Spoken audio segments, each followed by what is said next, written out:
সেই দিন বিকেলবেলা বড্ড ঘুরতে যেতে ইচ্ছে করছিল। আমাদের বাড়ি থেকে 3-4 কিলোমিটার দূরে আছে একটা restaurant, Mahi fine dining cafe and restaurant. এই রেস্টুরেন্টে ভীষণ ভালো ভালো খাবার পাওয়া যায় আর ফেমাস ইউটিউবাররাও এই রেস্টুরেন্টে আসে। খুব সুন্দর নিরিবিলি জায়গায় এই রেস্টুরেন্ট, খুব সুন্দর প্লেস আছে। তারপর আবার বাড়ি ফেরার পথে বাড়ির সবার জন্য ফুচকা আনলাম। রেস্টুরেন্টটা ঠিক কোথায় এটা আমি পরে বলছি, আপনারা ফুল ভিডিওটা আগে দেখুন।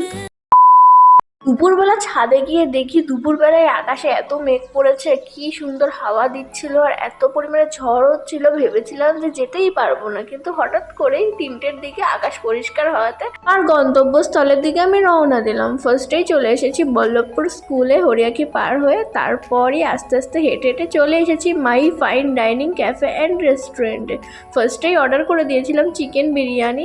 এই রেস্টুরেন্টের চিকেন বিরিয়ানিটা খুব টেস্টি হয়। আমার খাওয়া বেস্ট চিকেন বিরিয়ানি আমাদের এলাকার মধ্যে, অর্থাৎ আমাদের এলাকার মধ্যে খাওয়া আমার বেস্ট বিরিয়ানি।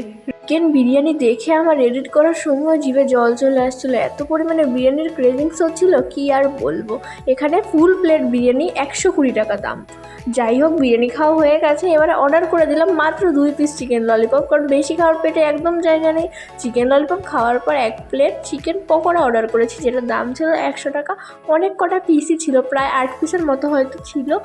আর চিকেন পকোড়াটা সবথেকে বেশি ভালো লেগেছে আমার, কেন জানি না। চিকেন পকোড়ার ভেতরে দেখুন চিকেনের ভর্তি একদম, মানে কি বলবো, বেসন দিয়ে ভরে রাখেনি। বেশ কিছু জায়গায় রেস্টুরেন্টে দেখা যায় বেসন দিয়ে ভরে রেখেছে, কিন্তু এখানে সেটা করেনি। তারপর বাইরে আসলাম, বাইরের পরিবেশটা দেখুন বেশ সুন্দর না। বাইরে চলে এসেছি মোমো খেতে। মোমো খাওয়ার ভীষণ ক্রেভিংস হচ্ছিল। যাই হোক, মোমো আর গরম গরম স্যুপে বেশ ভর্তি করে চিকেন চাংস দিয়েছে। আর মোমোর সাথে ওরা নিজের হাতেই বানায় স্পেশাল সেজওয়ান চাটনি বা সস, যেটাই বলবেন। খেতে ভীষণ টেস্টি ছিল মোমোটা, এক কথায় অসাধারণ। আর আমার বাড়ি ফেরার পথে ভাবছিলাম, আমি তো এত কিছু খেয়ে নিয়েছি, বাড়ির সবার জন্য তো কিছু নিতে হবে। তারপর হরিয়াকি থেকে ফুচকা নিয়ে নিলাম। ফুচকাটা নিয়েছিলাম 50 টাকার। আমার মতে 50 টাকার এনাফ। বাড়িতে আবার বাবা ছিল, দিদা ছিল, মানে দিদা বাবা কাজের থেকে এসেছে আর দিদা এসেছে মামার বাড়ি থেকে। ওদের সবার জন্যই খাবার নেওয়া হলো। আবার বাড়ি গিয়ে দেখি একটা অবাক কাণ্ড, বলছি আপনারা দেখতে থাকুন পুরো ভিডিও। ফাইনালি 50 টাকার প্যাকিং করে দিচ্ছে, টক জলও দিয়ে দিল বেশি করে, সমস্ত কিছু। ফুচকাটা মনে হচ্ছে না আমার 50 টাকার আর কটা বেশি দেওয়া উচিত ছিল। এখানে খুব কম পিস মনে হচ্ছিলো, 35 পিস আপনাদের মনে হয়, আমার তো একদমই মনে হচ্ছে না। যাই হোক, ফুচকার টক জলটা এবারে ঢেলে নিচ্ছি। ফার্স্টেই তেঁতুলের টক জলটা ঢেলে নিলাম, তারপরে এর মধ্যে একটু গন্ধরাজ লেবু চিপে দিয়েছি। আমার কিছু একটা মিসিং মনে হচ্ছিলো, ঘরে গন্ধরাজ লেবুর টুকরো থাকাতে সেটাই কেটে রস সেটার সাথে মিশিয়ে দিলাম, টেস্টটা একটু বেশি বেড়ে যাবে এটার কারণে। তারপরে ঢেলে নিলাম সেই ফুচকাগুলো।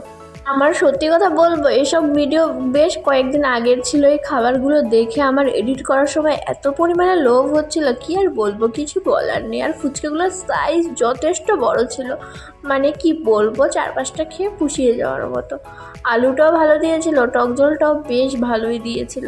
তারপরে ফুচকাটা সাজানোর পর এবারে একটা বাটিতে ঢেলে নেবো সেই আলু মাখাটা, আর বাটিটা নিয়ে নিলাম ফাইনালি। তারপর যে আলু মাখাটা দিয়েছিল সেটা ঢেলে নিলাম। আর আমার না এখনই কেন জানি না ফুচকা আবারও খেতে ইচ্ছে করছে ভিডিওর দেখা দেখে। যাই হোক, ফুচকাটা এবারে সুন্দরভাবে মুখের মধ্যে পুরে দেওয়ার পালা। ফার্স্টেই সুন্দরভাবে সাজিয়ে রাখছি সমস্ত কিছু। এবারে আমি একটা করে ফুচকা নিয়ে মাঝখান দিয়ে ফুটিয়ে তার মধ্যে সেই আলু মাখাটা ভরে নেব। আমার কেন জানি না ফুচকা যখন আনি বাড়িতে, আমার খেতেও ভালো লাগে, সবাইকে দিতেও ভালো লাগে। আমি মেনলি ফুচকাটা সবাইকে সার্ভ করি। যাই হোক, টক জলের মধ্যে চুবিয়ে নিলাম। টক জলের মধ্যে জমানোর পর আমার মনে হচ্ছে কি এখনই মানে ক্যামেরার ভেতরে ঢুকে আবার খেয়ে নিই ফুচকা, আবার বেরিয়ে আসি খাওয়ার পর। যাই হোক, সেই অবাক ঘটনাটা বলছি। দিদাও ফুচকা এনেছে। ফুচকা বলতে দই ফুচকা নিয়ে এসেছে।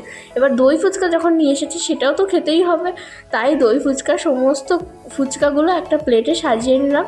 একসাথে সবাই মিলে বসে গল্প করবো আর দই ফুচকা খাবো। এমনিতে তো দই ফুচকা বাড়ি আনতে তো নরম হয়েই যায়। নরম যখন হয়ে গেছে, আর একটু বেশি নরম হোক, আমার দই ফুচকা নরম হলেও ভালো লাগে, কিন্তু মুচমুচে থাকলে একটু বেশি ভালো লাগতো। যাই হোক, এবার আসল কথায় আসি। আমাদের এদিকে জল ফুচকা 10 টাকায় 10টা দেয়, দই ফুচকা 20 টাকায় 7টা দেয়। যদি আপনারা চান তো সেটার ভিডিও আমি শেয়ার করব অবশ্যই করে। যাই হোক, ফুচকাগুলো সমস্ত কিছু সাজিয়ে নিচ্ছি। সাজানোর পর প্লেটটাও ভর্তি হয়ে গেলো। আমার মনে হচ্ছে আমার খিদে খিদে পেয়ে যাচ্ছে ফুচকাগুলো দেখে। যদি আমার সামনে প্লেটটা থাকতো না, মনে হচ্ছে পুরোটাই খেয়ে নিতাম। শুধু মুখেই বলি আমি খাই, খেতে আর পারি না। এরকম আপনাদের কার কার সাথে ঘটে এটাও আমাকে নিশ্চয়ই জানাবেন। ফুচকাগুলো ফাইনালি সাজানো হয়ে গেছে, আর একটা দুটো বাকি আছে, তারপরে প্লেটটা রেডি হয়ে যাবে। আর আপনাদের কার কার দই ফুচকা খেতে ভালো লাগে এটা অবশ্যই আমাকে জানাবেন। আর হ্যাঁ, একটা কথা তো বলতে ভুলেই গিয়েছিলাম, রেস্টুরেন্টটা হচ্ছে নদিয়ার চাকদার শ্রীনগরে। তাহলে আজকের জন্য টাটা।